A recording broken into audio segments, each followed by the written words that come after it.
If you're watching this video, then it means that you've been shortlisted for the Chevening scholarship, and I'm so happy and proud of you.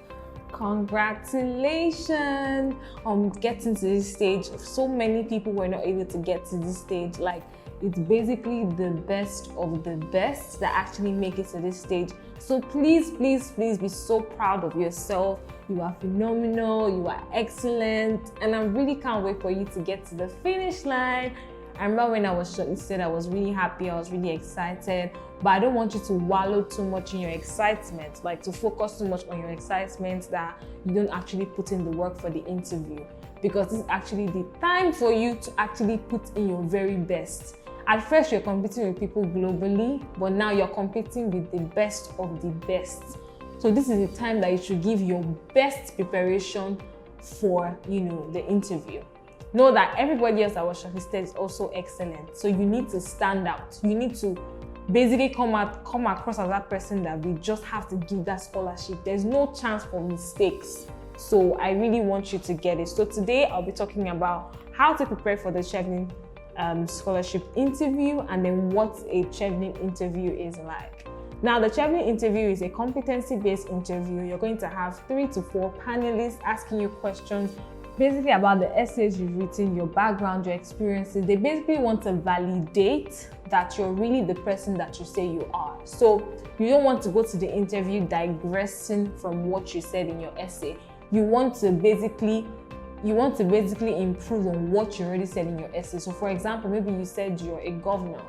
In the interview, you want to basically say you're an excellent governor. You are the best governor that ever existed. Do you get what I'm saying? So your interview is not a chance for you to move up, because what you wrote in your essay is what got you to this level. They see some potential in the work that you're doing, and they want to, pursue that work and take it to the zenith. So please don't go to the interview trying to be somebody else. Just try to be better. I always advise that in interview, you try to expand on the answers you gave in the essays. Give some backstory, but also use the STAR approach. Don't think that STAR approach is only for essays. It is also for the interview. So use the STAR approach when they ask you a question. And when they ask you a question, don't be so quick to answer. Don't jump on them. Don't stop them. Don't cut them. Let your interviewer ask the question, listen to it, ruminate on it, and then answer. Don't think that the interview is a place for you to be showing yourself. You're already excellent, so don't try to overdo. Don't try to be too confident.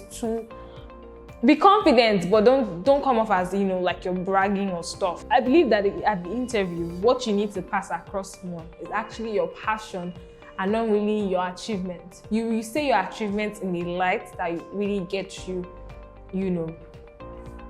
across as the person that you want to be viewed as. So also for the interview, you need to start the interview in the right light. When you get into the interview, honestly, don't be too quick. Let them tell you to sit down. You sit down, let them introduce themselves. They're going to tell you who they are, how they know you. For my own country, a lot of our interviewers were people that were strong people in our industry. So for example, I was studying creative enterprise, and so I had a business consultant, possibly to vet whatever it is I wanted to say. I'm not really sure. A friend of mine as well, who is a human resource manager, had the head of a popular human resource body. So basically, they're going to bring people to validate what you said. So that's why I said in the previous episodes, do not lie, do not pretend, because the interview is where they're going to find out. Anything that you say that was a lie might be discovered in the interview. So typically they ask you, tell us about yourself. So for me, tell us about yourself. That was my own opportunity to sell myself. I organized everything that I was into three different categories, and then I just shared it. So I talk about the fact that, everything I was, and I thought of, all the selling points of myself. So for the fact my academic achievements, I ensure to put it there. My achievements with my brand, I ensure to put it there. The fact that I'm passionate about the creative industry, I ensure to put it there. Basically, all of my passion, I put it there. The reason why I love the UK self, I put it there. I basically made that introduction to set the pace, and I feel like that really helped, because they already realized that this girl means business. So you don't want to just come and say, oh, my name is this, I'm from this, I did this and that's it. You want to say it like you thought about it, So think about how you're going to introduce yourself, because that's the very first question. It's usually not scored, but it helps to paint you in a good light. Now, the next set of questions will be about the essay. So they can ask you any type of question, but it's really about what you said in your what you wrote in your essay. It could be about your leadership experience. Please give multiple examples. Avoid giving just one example, but then avoid giving too many examples. I'll say 2 examples per question or 3, and then ensure that you follow the STAR approach: situation, task, action, and results. And then have an introduction and a conclusion. Don't just sound like you came to just jump. I advise that you read your essays thoroughly, because really what they're asking you is going to be around your essay. They have your essay in front of you, so they basically know what you're about to say. They just want to see you say it. So read your essays thoroughly, but don't come across like you crammed your essay and just giving them, verbatim, because that's another wrong thing to do. It's your story really, so you really don't need to cram it. You just need to say it with a lot of passion.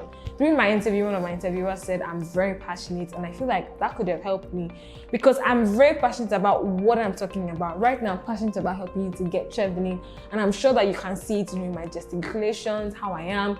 But then don't try to be like me, be yourself. What I believe will help you to get past the interview stage is being yourself. Some people said that they thought they didn't really talk a lot. I felt like I talked too much. Some people felt like they were too calm. Some people felt like they spoke too much English. Some people felt, I feel like being yourself, being original, not being robotic, being human. Don't be scared to say your flaws. I was very open to say that I don't have business skills, and I wish I had business skills, because I feel like that's one of the reasons I want to study course. So I was very human. I was very realistic. Also, when you are giving your examples, find ways to validate it by mentioning the names of the people that you're talking about. So you say that maybe you network with somebody. Who is the person you network with? What year was that? Where did it happen? Do you get? Those are ways for them to validate what you're saying. And they will typically ask you, backup questions. So you need to be ready for that. So aside from the essays, they're going to ask you whether you can handle, an intensive master's degree course. So can you handle an intensive master's degree course? You have to be able to depict that.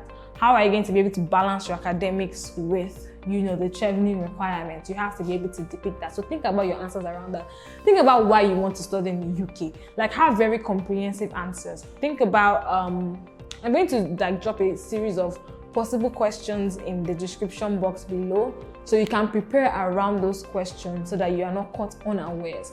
But you need to prepare your answers around leadership, networking, and then why you want to study in the UK, why you chose the schools. For example, in the essay, you obviously could not mention all the reasons why you chose the school. Well, now that they ask you this question, this is your time to talk. In this question, I believe I spoke a lot, and I could see smiles on their faces, because it was very obvious that this girl has researched these schools. Like, even things I didn't even know about when I was doing the essay, I discovered them after, and I was able to pitch them in the interview. Also, you need to have at least a conditional offer at the time of your interview. I believe that it helps as well. And then in your leadership examples, ensure that you focus more on any example you're giving. It's either maybe you're in a position of leadership, or maybe you did like a publication. Basically, ensure everything is what you did. Not you being under somebody, not you following somebody else. Talk more about examples that you led. It's better you talk about examples that you led that like medium scale, small scale, with potential for a ripple effect, than you talking about examples that somebody else did and reached millions of people. The real focus is about who you are, what did you do, so think about that. Avoid repeating examples, except maybe it's in 2 different questions. For example, in my leadership and networking, some of the examples I gave were similar, but like the situation, the task, the action, and the results were really different. So for one of them, the situation was really to impact. The other one was situation to get funding to have that impact as well. So you need to be able to talk about that. Now, the career plan for me is where can really make or break you. So you need to think thoroughly about your career plan, because I feel like that's like the definer. So think about career plans that are realistic. Don't say anything that is unrealistic. Think about things that you can easily achieve, because they're going to ask you a lot of follow-up questions about it. So be prepared to defend it. Talk about some things that you're really sure about. They're also going to ask you about your contributions to, the Chevening community. So think about what you're going to do, for the Chevening community in your country, for the Chevening community in the UK. Also, show them that you've researched Chevening scholars. So figure out what the alumni are doing in your country and ensure you name drop. It's even great if you've been able to network with a couple of them. This will also help to give credibility to what you're saying. So for me, I mentioned a couple of alumni I would like to work with. And I was able to say that. Some people talk about the fact that they were even networking with applicants. So you can even say, oh, you network with me, you watch my videos, I helped you in some type of way, So you need to be able to name drop. Show them that you have really gone the extra mile to discover, all that you need to know. So that will really help. And then they will obviously ask you to ask them a question. So think about something thoughtful. Now, in my own interview, that was around the beginning of the coronavirus pandemic. So I asked about the effects the coronavirus pandemic can have on, the Chevening process. It eventually affected it, surprisingly. But at that time, one of the interviewers was like, oh, well, she doesn't really know. But it showed that I cared, it showed that I was interested. It showed that I was passionate about it, So show them that you're passionate about what you do. You're passionate about Chevening. You've researched everything you're talking about. You know what you are doing. And you are here to win it. Like, don't be defeated, even when you feel like you're not really doing your best when you get there. Because for me, at first in my interview, I was like, oh God, what am I saying?